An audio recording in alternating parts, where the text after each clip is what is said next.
है। और अभी अपन जिस फॉरेस्ट में पूरा फॉरेस्ट 15 टाइगर रिजर्व का होता है, और जो टाइगर रिजर्व होते हैं उसमें विजिट करने के लिए 2 पार्ट्स होते हैं। पहला होता है कोर जोन और दूसरा होता है बफर जोन। तो अभी अपन लोग टाइगर रिजर्व के कोर एरिया में होते हैं। और कोर एरिया का मतलब होता है डेंस फॉरेस्ट और एनिमल्स के एरिया। तो इसकी वजह से फिर इस प्लेस में वाइल्ड एनिमल्स का भी मूवमेंट होता है। बोल सकते हैं यहाँ पर टाइगर लेपर्ड वगैरह ये सभी मूवमेंट करते हैं।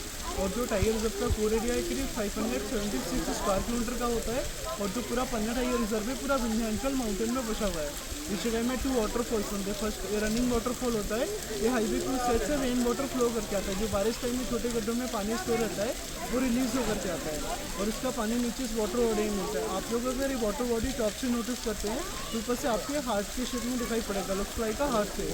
और इसकी अंडर वाटर 40 फीट करीब डीप होते हैं, और आगे फिर इसका पानी इस ब्रिज के नीचे साथ निकल के केन रिवर के लिए फ्लो करता है। केन रिवर यहाँ से करीब 6 से 7 किलोमीटर डिस्टेंस में है, और इसका ओल्ड नेम था कर्णावती रिवर, और एमपी की सबसे क्लीन रिवर के नाम से भी आते हैं। और इस जगह का ये सेकंड एंड नेचुरल वाटरफॉल होता है। इसके ऊपर साइड जो एरिया होता है पूरा ड्राई फॉरेस्ट एरिया होता है। इसके ऊपर वाटर का कोई भी सोर्स नहीं है, ना कोई वाटर बॉडी है, लेकिन फिर भी वाटर कंटिन्यू आता है। इसके आने के एक साइंटिफिक रीजन होता है। आप ऊपर साइड में जो रॉक्स देख रहे हैं वो सारे सेडिमेंट्री रॉक्स होते हैं, और इन रॉक्स में लेयर्स होते हैं। लेयर्स के साथ साथ उनमें साइड में छोटे छोटे होल होते हैं, क्योंकि बारिश के टाइम में पानी को अपने अंदर एब्जॉर्ब करते हैं, स्टोर करते हैं। फिर वो उसी पानी को धीरे धीरे ग्राउंड वाटर के रूप में रिलीज करते हैं। इसमें से फिर 24/7 आता है। आप लोग इस वाटर को पीने के लिए भी यूज़ कर सकते हैं, क्योंकि इसे मेडिसिन माना जाता है, क्योंकि रूट के साथ मिलकर आते हैं। स्पेशली इस पानी को पीते भी हैं। इस वाटर का पीएच वैल्यू होता है 7 और TDS 109 करीब होता है। आप इसको टेस्ट कर सकते हैं, न्यूट्रल वाटर है। और सेकंड इस प्लेस का जो हिस्ट्री है वो पांडवों से रिलेटेड है। ऐसी धार्मिक मानता है कि जब पांडवों के एक समय 12 वर्ष का वनवास हुआ था और 1 वर्ष का अज्ञातवास हुआ था, तो तब उन्होंने अज्ञातवास की स्टार्टिंग के कुछ समय इस प्लेस की जगह में रह करके व्यतीत किया हुआ था। और इसके बाद ही फिर वो राजा विराट के यहाँ पर विराट नगर जो राजस्थान के अलवर डिस्ट्रिक्ट के पास पड़ता है। बाकी का जो अज्ञातवास था उन्होंने वहीं पर बेस चेंज करके व्यतीत किया था, जिसके इसी लोग इस शहर को पांडव फोर्ट के नाम से आते हैं। तो जो केव के सामने आप देख रहे हैं सारी मेन मेड होते हैं। आप लोगों ने पहले कभी राजा छत्रसाल का नाम सुना होगा? ये जगह उनका फेवरेट हंटिंग प्लेस हुआ करता था। जब समर टाइम में एनिमल्स वगैरह वाटर बॉडी में पानी पीने के लिए आते थे, तो फिर आर्य लोग ये केस में से छुपकर हंटिंग क्या करते थे। इन केस को उन्होंने 16वीं सेंचुरी में लगभग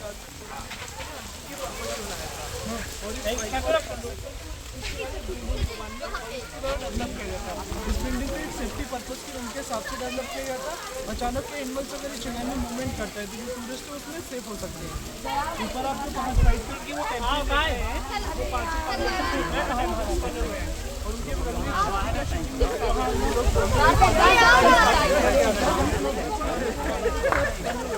बट अभी स्लिप होता है, जिसके ऊपर जाने के लिए बंद किया गया है।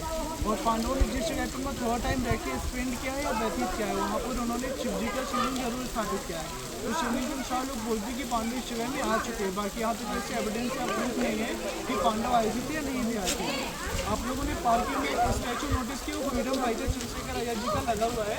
उन्होंने इस जगह में 4 सितंबर 1929 को सीक्रेट मीटिंग इस जगह में अरेंज किया हुआ था। और उनकी मीटिंग में बुंदेलखंड के 13 क्रांतिकारी भी शामिल हुए थे। और उनकी मीटिंग का मूल उद्देश्य था यहाँ के जो लोकल के लोग थे उनको जागरूक करना था अंग्रेजों के खिलाफ, क्योंकि पहले अपने भारत में अंग्रेजों का शासन हुआ करता था। जिसकी वजह से फॉरेस्ट में जो स्टैचू पर लगा के रखा है ताकि आप लोगों और अपन के बारे में मालूम पड़े। ये सामने जो रॉक्स हैं इनको स्लेट स्टोन के नाम से वो सारे में 100 से ज़्यादा लेयर्स होते हैं जो वाटर को क्लीन करने का वर्क भी करते हैं। और जो साइंटिस्ट लोग होते हैं उनकी लेयर्स को देखकर कार्बोनेटिंग के दौरान माउंटेन पहाड़ों की इसको मालूम करते हैं।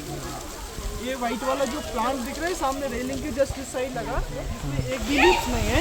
इस पेड़ का नाम होता है Indian ghost, Indian ghost of the forest के नाम से आते हैं। दिखाया था ना बांधो इसको घोस्ट ऑफ द फॉरेस्ट के नाम से इस वजह से आते हैं क्योंकि जब इसमें नाइट में चंद्रमा की रोशनी पड़ती है तो फिर रेडियम की जैसे रिफ्लेक्ट करता है, चमकता हुआ दिखता है। और इस ट्री की खासियत होती है कि 1 ईयर में वो 3 बार अपनी पूरी बॉडी का कलर एक्सचेंज करता है। इसका जो अपर वार्क होता है वो चेंज होता है। विंटर में वाइट रहता है, रेनी में ग्रीन और समर में ब्राउन होता है। और लोकल में इसको गम ट्री भी बोलते हैं। आप लोगों ने शायद गम के लड्डू खाए होंगे, या जो मिठाई वगैरह में गम डालते हैं गोंद, उसी से निकालते हैं। जब इसकी बार्क पर अपन लोग कट लगाते हैं तब उससे गम निकालते हैं। इस वजह से फिर लोकल के लोग इसको गम ट्री बोलते हैं। और ये जो पन्ना फॉरेस्ट है ये पूरा ड्राई डेसिडुअस फॉरेस्ट होता है जो समय या मौसम के अनुसार अपने आप को चेंज करता है। इस फॉरेस्ट में आपको 75% टिक ट्री देखने को मिलते हैं, सागौन के ट्री, और 25% इसमें अदर ट्री होते हैं। इसमें लगभग प्रेजेंट टाइम में करीब 80+ टाइगर होते हैं इस पूरे फॉरेस्ट में, जिनमें सभी टाइगरों के एक अपना अपना टेरिटरी मतलब एरिया डिवाइड होता है। एक जगह भी एक मेल टाइगर का टेरिटरी होता है, वरना में बाकी सभी टाइगरों का नंबर होता है, जैसे P151 या P141। बट इस टाइगर का नाम होता है कन्हैया। इसका नाम कन्हैया इस वजह से पड़ा हुआ है क्योंकि इसकी राइट वाली जो आई होती है वो थोड़ी सी डिफेक्ट होती है, तो इस केस इसका नाम कन्हैया होता है। तो कभी कभार अपने एरिया सर्च करने के लिए इस प्लेस से साइड मूवमेंट करता है, तो उस टाइम पे जो टूरिस्ट यहाँ पर रहते हैं तो साइडिंग भी होती है, दिखता भी है वो। लेकिन लोगों के मन में क्वेश्चन रहता है कि जैसे टाइगर वगैरह मूवमेंट करते तो मालूम कैसे पड़ता है। आप लोगों ने पहले कभी नेचर स्कॉल के बारे में सुना होगा। नेचर स्कॉल में बोल सकते हैं जो टाइगर से छोटे एनिमल्स होते हैं, जैसे सामर डियर, स्पॉटेड डियर, पीकॉक या लंगूर वगैरह, वो आवाज़ करते हैं क्योंकि उन्हें टाइगर की स्मेल आती है।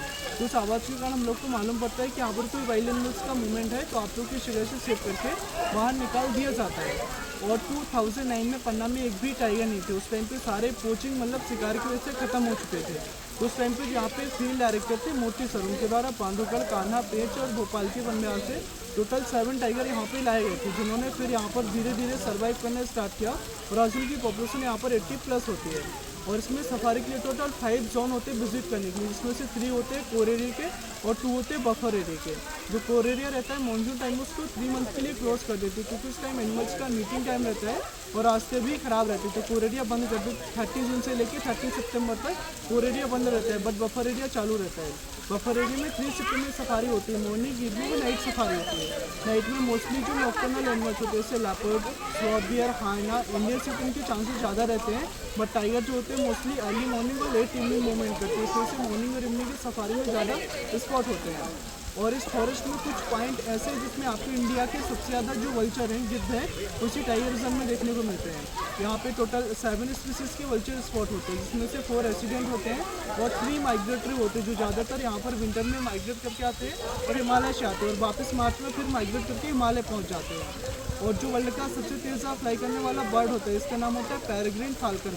वो हंटिंग के टाइम पे करीब 390 किलोमीटर पर आवर की स्पीड से फ्लाई करता है, वो भी आपकी इस फॉरेस्ट में देखने को मिलता है। और हर एक स्टेट का एक अपना स्टेट बर्ड होता है। आप लोग के यहाँ पे स्टेट बर्ड कौन सा है? अपना केड़ा बा एमपी का केड़ा स्टेट बा तू बता। एमपी का तो उनको पता होगा, वो तेरे एमपी का बोल रहे हैं। एमपी का वही है। एमपी का पूछ रहे हो? हाँ, आपके यहाँ का? हमारे यहाँ का तो हमारे यहाँ का तो नहीं पता। एमपी में तो खुद है ना, एमपी का क्या पूछेंगे? नहीं, तुम एमपी का तू दस, तुम कहाँ पूछते हो? ना, इधर नहीं, पर जो आसपास स्टेट है उनका मालूम है। पंजाब का तो सामने भी नहीं पता, पंजाब से रह के नहीं पता लग गया। एमपी का होता है इंडियन पैराडाइज फ्लाई कैचर। आप लोगों ने देखा बर्ड? नहीं। इंडियन पैराडाइज फ्लाई कैचर मैं दिखा दूँ, फोटो में देख लेंगे? हाँ हाँ, फोटो दिखाओ। हो सकता देखा ही हो। आप लोग को भी याद रखना चाहिए। अच्छा, ये हमारे यहाँ का स्टेट बर्ड है, इंडियन पैराडाइज फ्लाई कैचर नाम होता है इसका। ए मेल है, इससे ही ब्राउन दिखता है, उसका सिर्फ ब्लैक होता है, बाकी का ब्राउन दिखता है, वो फीमेल होता है। देखा मामी ने देखा और ये हमारे यहाँ का हमारे यहाँ कहते कट थोड़ा बहुत वो मारता है ना, गड्ढा करता है उसमें लकड़ी में। वोट पैक करूँ दादा, वोट पैक करूँ ना, वो नहीं है आप लोग जो सोच रहे हैं, वो नहीं है। हाँ, वो चीज़ हो रहा होता। वो आप लोग वुड पेकर को बोलते हाँ, हैं, वो नहीं वोट है। पैक करता हो चीज़ होती है। क्या है ये दूसरा बर्ड है। ये ऐसे ही है, वो भी ऐसे दिखता है। हाँ, और ये हमारे यहाँ पे माइग्रेट करके आते हैं समर में। अगर आप लोग समर में इस जगह में आते हैं तो आप लोग भी इजीली देखने को मिल सकते हैं। और ये 2 टाइप्स के दिखते हैं, ब्राउन और एक वाइट। वाइट वाला मेल है और ब्राउन वाला फीमेल होता है। वाइट वाले को लोकल में हम लोग दूधराज बोलते हैं। और एमपी का जो सबसे अच्छा फॉरेस्ट होता है कान्हा नेशनल पार्क, नाम सुना होगा आपने। और एमपी में एक ही जगह पे ब्लैक पेंथर स्पॉट होता है, काला वाला तेंदुआ पेच की जंगल में, सिवनी डिस्ट्रिक्ट में पड़ता है। अपन लोग जो वो मोगली वाला कार्टून देखते हैं ना, वो भी पेच के जंगल में ही शूट हुआ था। और इस जगह में समर टाइम में बहुत ज़्यादा हनीकॉम भी होता है, तो उस टाइम फिर यहाँ पर एवरी नाइट मतलब डेली रात को बियर भालू का मूवमेंट होता है। और बियर जो होता है मोस्टली नॉक्टर्नल एनिमल्स होता है, इस वजह से वो नाइट में ज़्यादा एक्टिव होता है, मूवमेंट करता है।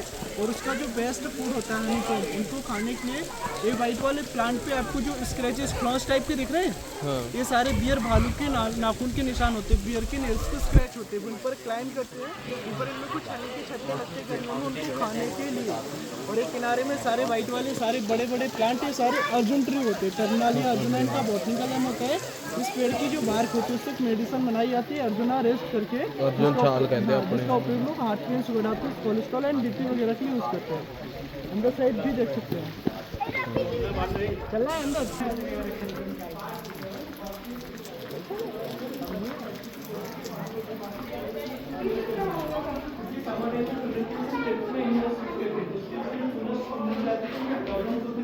इस केसेस को अंदर साइड से बंद कर दिया है और बारिश टाइम में पूरे वाटर के साथ में फ्लो जा रहे हैं, जो कचरा है वो केसेस में स्टोर हो जाता है। इस केसेस में अंदर साइड यूज किया जाता है। क्योंकि जो फॉरेस्ट का पन्ना उस पर ट्रैक्टर्स पार्क के नाम से भी आते हैं, उसमें मोस्टली आपको एलिगेटर और क्रोकोडाइल तो दिखते हैं, साथ में इसमें आपको स्नेक्स भी देखने को मिलते हैं, जैसे इंडियन करेट स्नेक, दसर वाइपर, सोस्केल वाइपर और स्पेक्टिकल कोबरा, 4 जहरीले स्नेक्स इस फॉरेस्ट में देखने को मिलते हैं। उन्हें के डेथ केसेस में अंदर साइड कांच के बंद किया जाता है और इस साइड को स्टॉक मिलता है।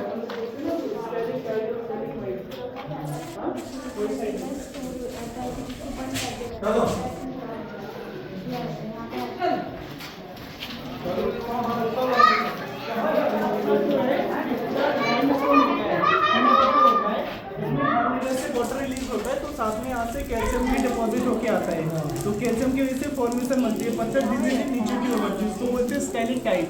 और जहाँ नीचे को गिरते हैं वहाँ से ऊपर को बनना स्टार्ट होता है, इसको बोलते हैं स्टैलेग्माइट। ये आपस में एक दूसरे के साथ ज्वाइंट होंगे, इनको जुड़ने में हज़ारों साल लगते हैं। और जब ये ज्वाइंट होते हैं तो इसको लोग लोकल में पिलर या कॉलम बोलते हैं।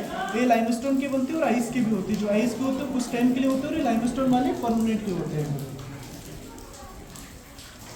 अभी वापस आप इधर से आए तो उधर से ही आ रहे हैं, क्योंकि इधर से ही फंक्शन ज़्यादा होता है।